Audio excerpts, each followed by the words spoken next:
Salut mes petits potes, vous attendiez le grand retour de Pavalek Norajovic. Ben désolé, je ne suis que son ersatz sans sa magnifique moustache, alors appelez-moi Pavalek Norajovic numéro 4, le retour ou le canard inclusif. Moi mon truc c'est le handicap et l'école, je suis comme une sorte d'expert sur la question parce que ça reste mon boulot et OSEF les universitaires sociologues de mes chaussettes inclusives de la diversité progressiste et tout.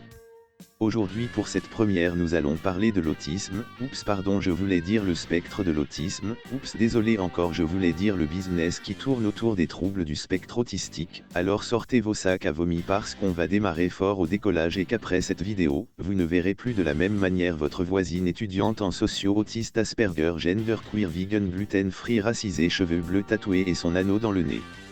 L'autisme, c'est un truc qu'on disait il y a 50 ans que ça touchait un enfant sur 5000, aujourd'hui ça en touche entre 1 et 2 sur 100, demain ça en touchera environ 3 sur 2, et l'année prochaine près de 350% de la population, mais non t'inquiète y a pas d'épidémie ou quoi que ce soit, en fait on raconte tellement de conneries sur l'autisme et que n'importe qui est un expert sur l'autisme qu'on a du mal à démêler le vrai du faux.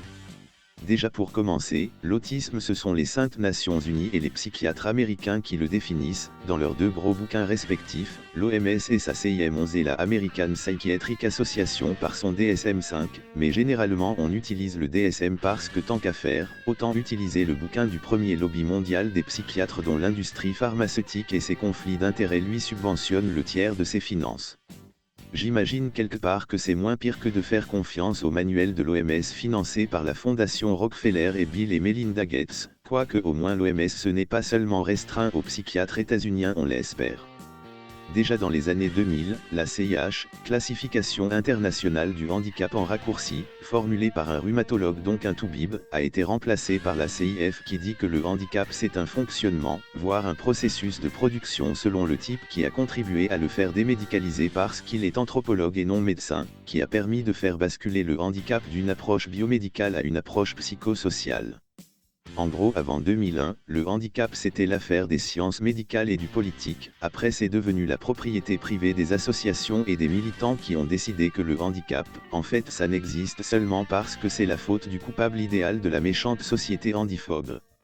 La société handiphobe, c'est pointer du doigt ce connard qui gruge ta place de parking handicapé, mais qui paye aussi les indemnités des victimes de la Dépakine et du Mediator, que ces gros enculés de Sanofi ne veulent pas rembourser mais que l'État par tes impôts va éponger les conneries du laboratoire, parce qu'on a dit des responsabilités du politique et non pas de l'État et qu'il faut bien traire la vache à lait des Français pour financer les dividendes des actionnaires pharmaceutiques. Ainsi l'autisme, ce sont les critères très évasifs de diagnostic du manuel de référence imposé au médecin qui le définit, puis un système à points qui définit ton degré de handicap. Genre par exemple il n'est plus nécessaire d'avoir de la bonne grosse stéréotypie sévère ou une déficience intellectuelle pour être autiste, seulement prétendre avec des choix à la carte d'avoir des altérations des comportements émotionnels et sociaux, être anxieux et dépressif, ou faire des fixations intempestives sur des choses et répéter des gestes ou des expressions. Bravo vous avez réussi, votre enfant est maintenant autiste, attention toutefois à ne pas le confondre avec votre adolescent en crise de ses parents en instance de divorce, anxieux et dépressif, qui fait la gueule tous les matins et vous envoie chier, boit des bières et fume un joint ou deux avec ses potes chaque semaine, reste cloîtré dans sa chambre à mater du porno et jouer à League of Legends, répète des expressions du lycée et redresse sa mèche de Sasuke toutes les 5 minutes. L'autisme c'est cool, tu peux même t'en faire une identité dans une communauté sectaire, ça s'appelle la neurodiversité et ça a été inventé dans les années 90 par une dame qui avant bossait dans l'immobilier pour les pauvres, et aujourd'hui se félicite que la neurodiversité se constitue en groupe de pression auto-plaidoyer et génère du business par des startups. Du coup, la neurodiversité ça permet à des gens pas autistes de se déclarer autistes car ils sont asociaux et ne veulent pas se remettre en question, ça leur redonne un sens à leur vie en s'inventant des problèmes et des combats, classe le monde entre les neurotypiques êtres inférieurs non autistes et neuroatypiques, ou neurodivers, autistes supérieurs au reste du monde avec plein de lexiques anglo-saxons que jamais un vrai autiste prendrait le temps de s'intéresser à ces conneries. Ensuite, ces prétendus autistes neurodivers se mélangent au reste des communautés de la diversité dans leur société inclusive, vous savez les racisés LGBT handicapés etc., jusqu'à ingérer les sciences médicales par les sciences sociales à coups de pression en dégageant les réfractaires avec de la cancel culture, faire de la science inclusive quelle bonne idée, obtenir ton doctorat des sciences du genre inclusif afin de prouver le lien inventé entre autisme, transsexualité et intolérance au gluten. c'est l'histoire d'une femme sur un forum qui s'inquiète des dérives sectaires du fils de son conjoint qui raconte que ce dernier, militant dans son campus universitaire pour les droits des minorités, après avoir fini son coming out d'Asperger vient de commencer son coming out de transsexuel. Seulement voilà, la dysphorie de genre chez les hommes c'est une prévalence d'environ 0,005% selon le DSM-5 et celle d'Asperger 0,01% selon la AS, donc la probabilité de cumuler les deux elle est de même pas une seule personne dans toute la France ni même au Canada et on s'en félicite, bien joué mon gars, maintenant t'es unique et si t'arrives l'année prochaine à faire ton coming out de la maladie de cœliaque intolérant au gluten tu seras unique au monde. Joseph Chauvanet, un autiste polyglotte réellement au potentiel intellectuel ou Asperger, qui dit que les politiciens sont les plus gros menteurs de la planète mais qu'il va quand même jouer leur commanditaire en leur offrant son plan Autisme 4, qui sera retourné et détourné dans tous les sens jusqu'à le rendre conforme aux lois du marché comme tous les autres plans précédents.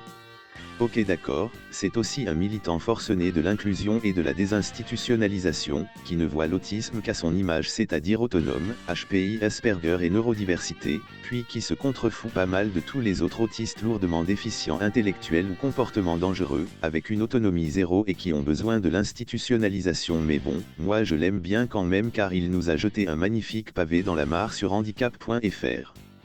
Selon lui, l'autisme est un monde où règnent les groupes de pression exerçant leur intimidation sur des médecins, et d'autres médecins peu scrupuleux qui surdiagnostiquent l'autisme dans un business assumé, du chantage, de l'obtention d'emplois et des postes universitaires au CNRS n'est-ce pas Julie Daché, puis des surcumuls de diagnostics, multidis, TDAH, syndrome d'Ehlers dans l'os n'est-ce pas Odile Morin.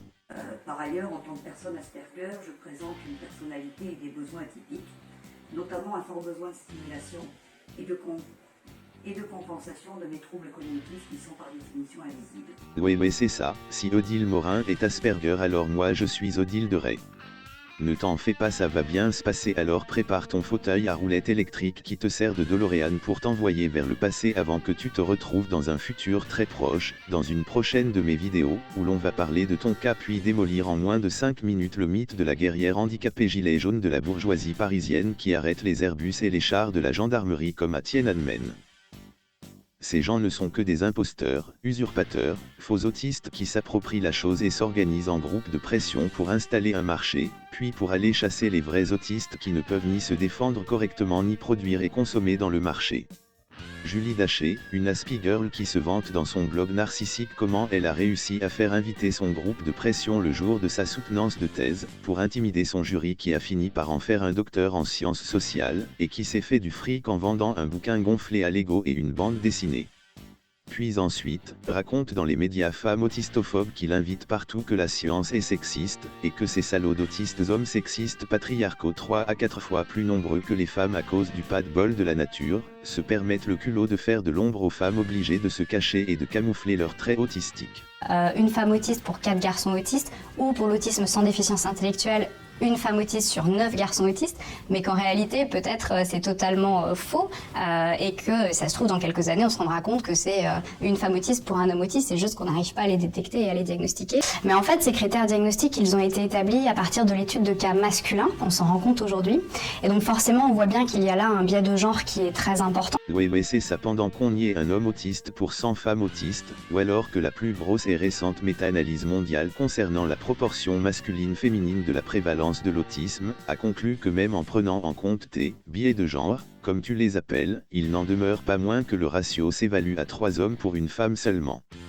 Et ça, c'est un truc qui s'appelle la nature qui le produit en grande partie puis un autre truc qui s'appelle les sciences de la biologie et de la génétique qui l'explique. Tu sais toi la docteure Alienne SHEA en sciences sociales pas très exacte et pas très scientifique non plus, qui n'a pas été capable de citer dans sa thèse de doctorat, ne serait-ce que le nom d'un seul gène parmi le foisonnement d'un bon gros 1 millier de gènes connus et impliqués dans la cause de l'autisme. Allez c'est décidé, je vais t'ajouter à ma liste aux côtés d'Odile Morin de mes prochains pamphlets vidéoludiques, parce que nom de Zeus que t'es une mine d'or à conneries qui fait bien du mal à la France puis au monde du handicap et qu'il faut bien quelqu'un pour réparer tout ça. Enfin bref, Pour Juju, les autistes ce sont ça aussi, des êtres supérieurs aux non-autistes qui seraient immunisés contre les dictats du néolibéralisme sans le définir, parce que vivant dans leur microbulle trop complexe que nous le commun du mortel nous sommes trop stupides pour les comprendre, dit-elle celle-ci qui a étudié à la Kesch Business School de Nouvelle-Aquitaine et à la ESCP Business School parmi les 3 géants avec HEC et l'ESSEC. Ce qui est pratique avec le spectre des troubles autistiques, c'est qu'un spectre c'est un fantôme, une chose invisible comme le terrorisme invisible ou les 80% de handicap invisible, avec lequel on aime bien jouer avec les limites floues des définitions du handicap et des difficultés sociales, qu'on appelle aussi handicap social. C'est sûr que dire autisme ça fait moins pauvre et ça réconforte des familles. Le problème c'est que lorsque vous le faites, vous nuisez aux vrais autistes qui ont besoin des aides et des prises en charge prioritaires en urgence, en rallongeant les files d'attente des MDPH et de places en structures d'accueil spécialisées qui mettent des mois à se fermer et des années à s'ouvrir, et surtout vous erronez jusqu'à faire falsifier les données de la science et de la recherche qui doit lutter contre ces faux phénomènes autistiques. Chier sur plus d'un demi-siècle de progrès social, d'héritage communiste du Conseil national de la résistance, de la sécurité sociale, le service et la fonction publique, des politiques sociales délivrées par l'État-providence devenu la putain aux jambes écartées de tous les asociaux et cas sociaux en tout genre de la France entière. Une société de prestations sociales et d'assistance devenue celle de l'assistanat qui te balance des aides d'État, pour que le parasite que tu es puisse gaspiller son CICE en toute quiétude. Oups pardon je me suis trompé, je voulais parler d'un autre, celui qui reçoit son AAH en pleine gueule pour acheter sa paix sociale et dépenser ses sous dans des jeux de grattage, puis aucun service de l'État pour l'accompagner ni de structure pour aller l'accueillir, et ça s'appelle l'intégration puis l'inclusion. Moralité, des fois l'autisme si tu es issu d'un milieu aisé tu te l'appropries pour t'inventer une vie et une souffrance parce que c'est tendance. Des fois l'autisme si tu es pauvre et asocial on te l'attribuera pour faire mentir aux chiffres de la misère en France, et qu'on puisse essayer de t'envoyer en structure spécialisée pour qu'à l'école t'arrêtes d'emmerder tout le monde, ou au moins qu'une aide humaine spécialisée puisse faire le don du sacrifice de sa personne pour subir ton insupportabilité. D'autres fois, l'autisme c'est que tu es vraiment autiste mais les deux autres qui ne le sont pas nuisent à ton quotidien, s'approprient une part de ton identité et salissent ton image sans que tu puisses te défendre correctement. Désolé mon copain, ça va être dur à vivre pour toi, toi mon ami Nesson autiste sévère avec une autonomie proche du néant et une attention permanente sur ta personne, pour éviter que tu te mettes en danger avec les autres, mais que tous ces menteurs escrocs militants et autistes autoproclamés et leurs suppôts de marchands voudraient que l'on ferme le seul établissement où l'on te connaît mieux que personne d'autre, pour que l'on te foute dehors et qu'on te retrouve canné dans un fossé en moins d'1 heure. Demain matin j'irai te voir au centre médico-social là où je travaille, et là où tu es notre patient, et on essaiera de passer un bon moment ensemble, à l'abri de cette jungle sauvage qui est cette société néo-capitaliste néolibérale du marché, de la concurrence et la compétition entre les meilleurs au culte de la performance, que l'on appelle autrement la société inclusive. Nora Jojo de l'Autismojo.